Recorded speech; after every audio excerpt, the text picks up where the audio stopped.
Bagpipe Hymn a Day, day 60. And we're going to change what we're doing here a bit. So far, we've had 59 days, 59 hymn tunes, all of which fit perfectly on the traditional 9 notes of the Scottish bagpipe scale.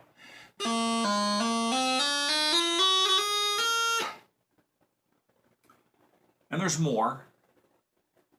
I could keep going for a while for those, but we are starting to get to ones that aren't sung quite as often. Though, so far, every one hymn tune I've presented, I went on YouTube and there are videos of choirs singing them and congregations singing them. And that's something to keep in mind about this music, is that even though these tunes, a lot of them were written in the 1600s, 1700s, 1800s, they're not fossils. They are still being sung by congregations, in churches every Sunday. Now this one today, WOODWORTH, is very widespread. It's published in over 1,700 hymnals. And I don't know if I've seen one published in that many different hymnals. We're not talking about, there's a website called hymnary.org, and you can see the publishing, where they're published.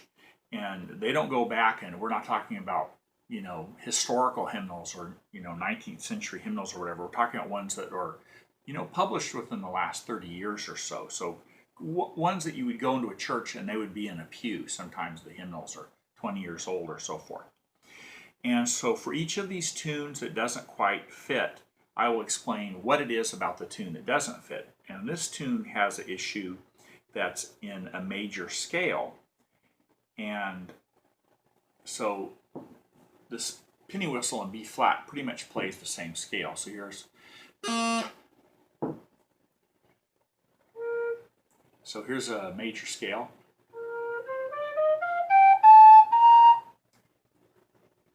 The trouble is the bagpipe doesn't quite play that. It plays...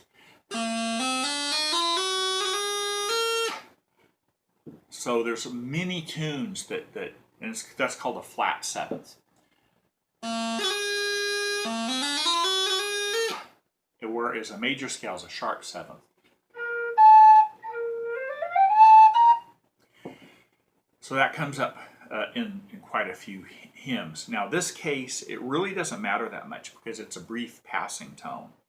So say if I play the couple bars before where it happens, the actual phrase where it happens is where it goes.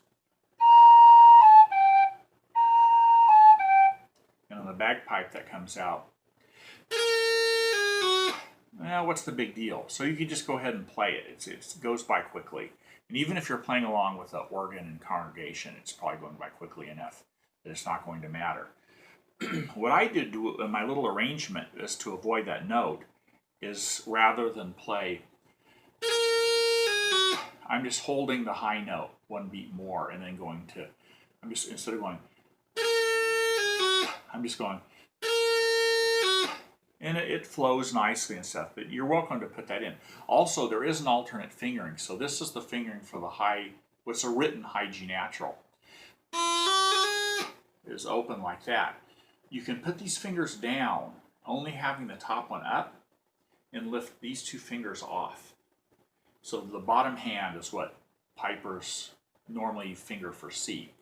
But then you lift this finger off, and it doesn't work on the practice chanter, but in the actual bagpipe chanter, you play C, you lift this upper index finger off. You're like this. And in most chanters, it makes a really nice in tune high G sharp. And you take some practice to get down. And there's some tunes where that note is important, and you really need to learn that fingering to play the tune, the hymn tune well. This one, it's a little passing tone. You can just go ahead and play the normal G natural. So anyway, here we are with WOODWORTH.